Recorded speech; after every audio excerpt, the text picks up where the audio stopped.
In the World Cup, Imran Khan was a hero. In Pakistan, he's a king, almost a living god.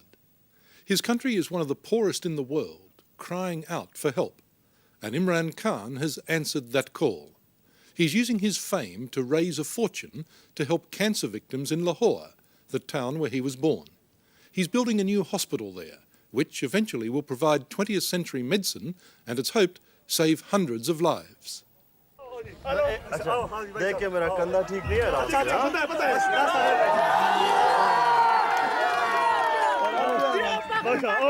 यहाँ भाई साहब यहाँ इधर आओ मेहमान ठीक है इधर आओ भाई साहब रास्ता छोड़ो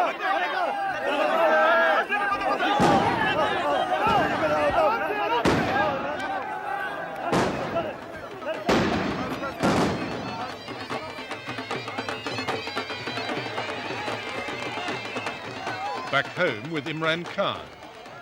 It is clearly a case of hail the conquering cricket hero.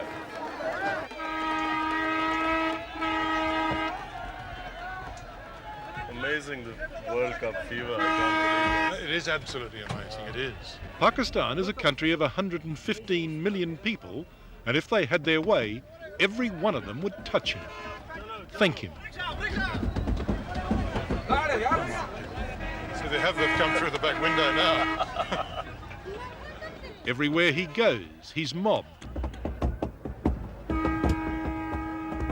And sometimes it can be downright dangerous. So dangerous that they need armed police to control the crowds. Chalo, घुसेगी नहीं? Chalo. Imran, do you get worried sometimes that this could get out of hand? Not here so much. Chalo, chalo. They're fairly okay. In Punjab, it's much worse because they get out of control.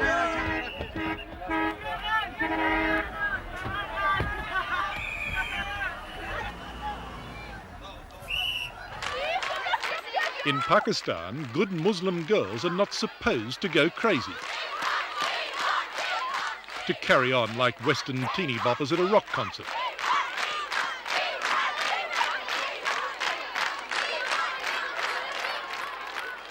But Imran Khan's magnetism can upset even the most sedate school for young ladies.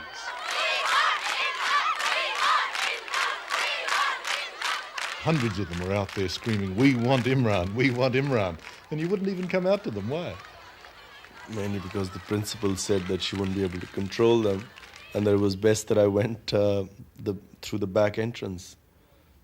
So you were scared of these young schoolgirls? No, the principal told me to do, and I did what she asked me to. You know, she felt she couldn't control them.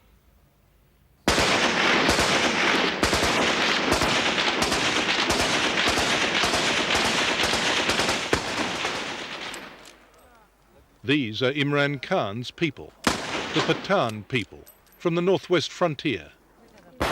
Here in the Khyber Pass, these days the tribesmen use their firearms the way we use fireworks.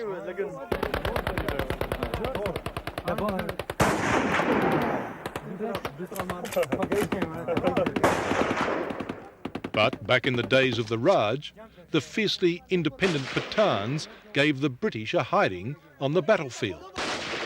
Their native son has followed tradition on the cricket field.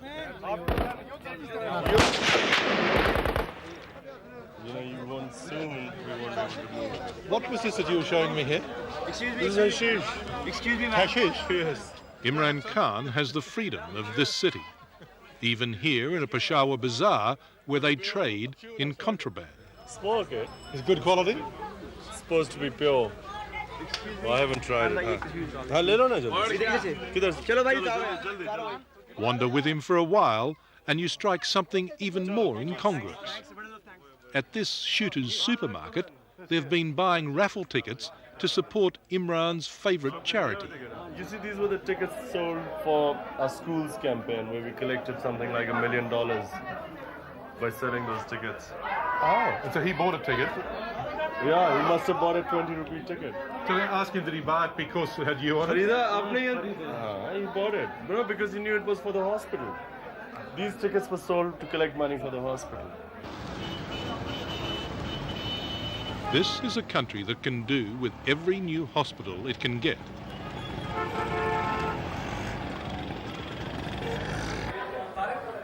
Conditions for the common patient are close to appalling, especially if they're suffering from cancer.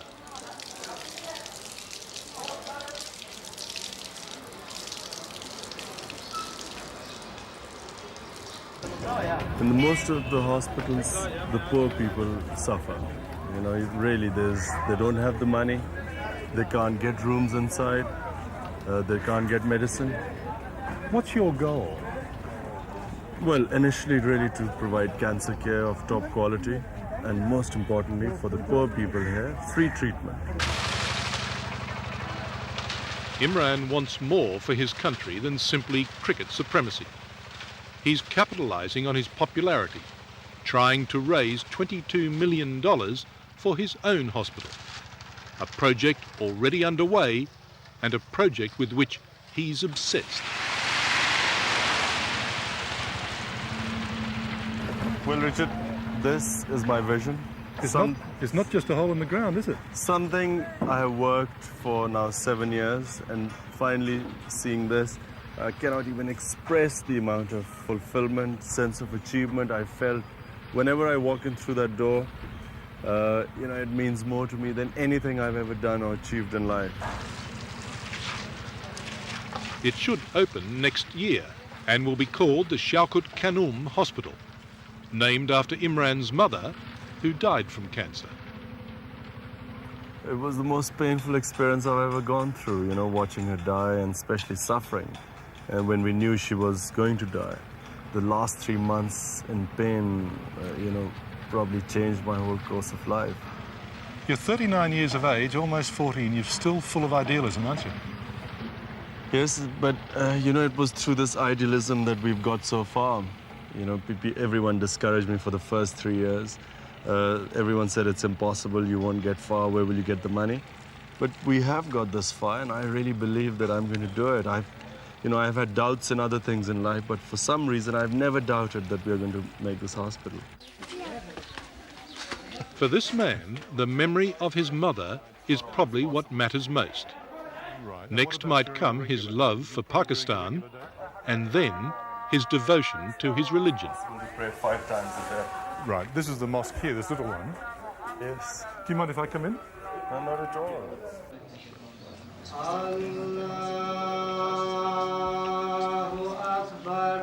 Just as Imran is an ambassador for his country, he's also an ambassador for Islam.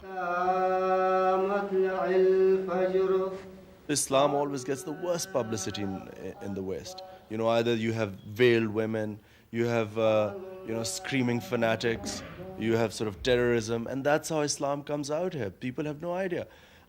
Islam, for me, is the easiest religion. People keep saying, is there a clash, living your life in the West? There is no clash. But, Islam is a very lenient religion. I see no problem in ever following my faith, wherever I am.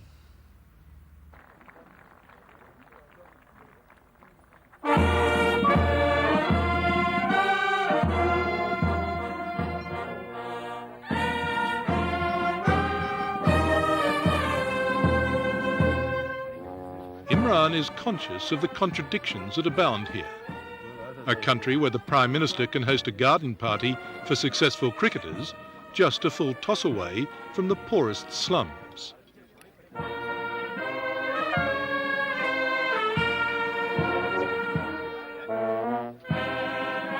But the cream of society wants to share the victory, and every politician wants Imran on his side. So, this is Richard, who's come from Australia, 60 minutes. Prime Minister, a great pleasure to meet you. Welcome to Pakistan. Thank you very much indeed. Is it your first visit? Yeah, no, second. Are you proud of the young boy? Oh yes, they've done extremely well. If he was to go into politics, he'd be the right man to have on your team, would he? I offered him a long time ago, but he declined. I don't know why. Sensible. My offer is still valid.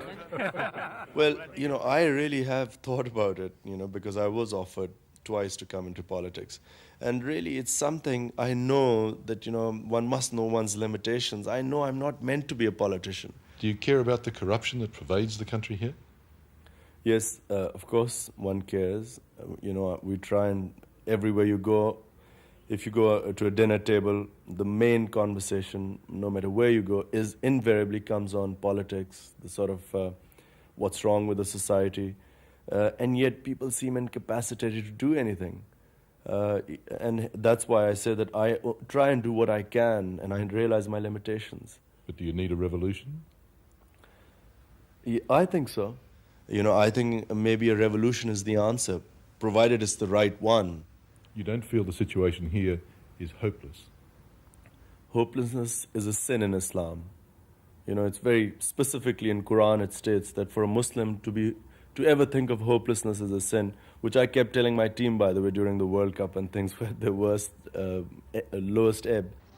Zamanpur ki kaun si team hai?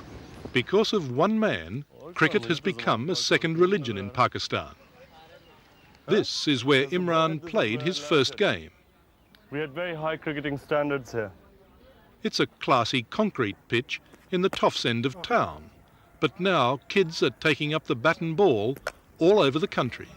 Cricket has become a passion in this country. In the past 6 or 7 years, one-day cricket has completely transformed the society. And while we were at this historic ground, I couldn't resist asking for one more favour. Come on, give me a catch on the next one so I've got something to take home. Okay.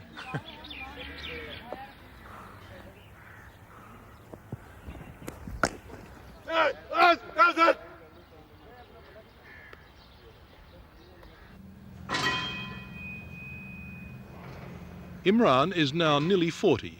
Though he says his cricketing career is almost over, he certainly hasn't run out of steam.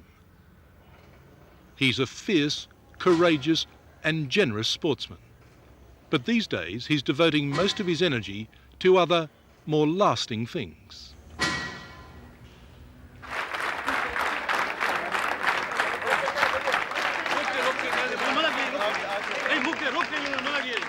Imran still has to raise millions to pay for the cancer hospital.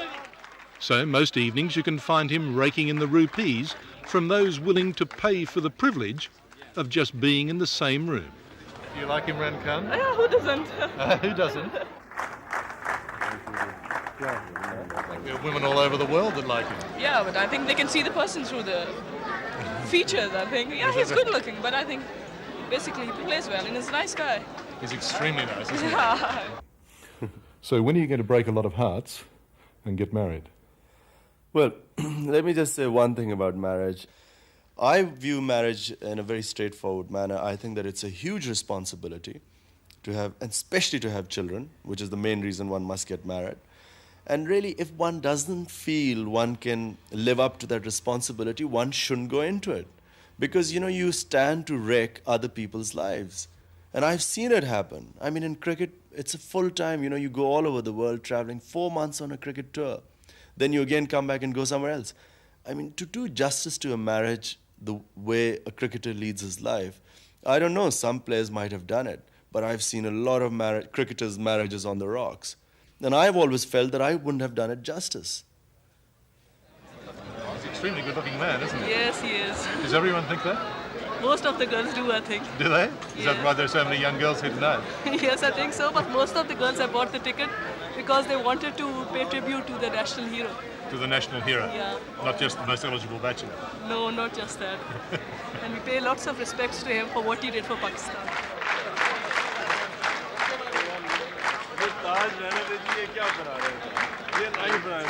At one stage there, a chap came up and put one of those, well, what to a Westerner, funny hats on your head, and you knocked it away almost disdainfully, I thought. Why was that? Well, he'd crowned me. It was a crown meant for kings. And, obviously it embarrassed me. I mean, I couldn't wear a crown. I don't, it's embarrassing.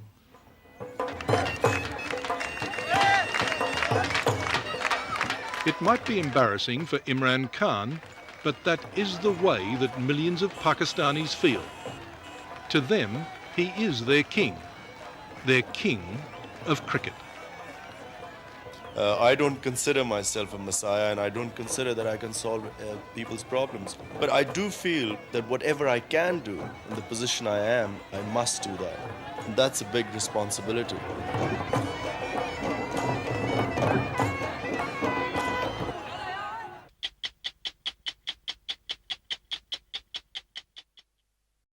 Hello, I'm Tara Brown. Thanks for watching.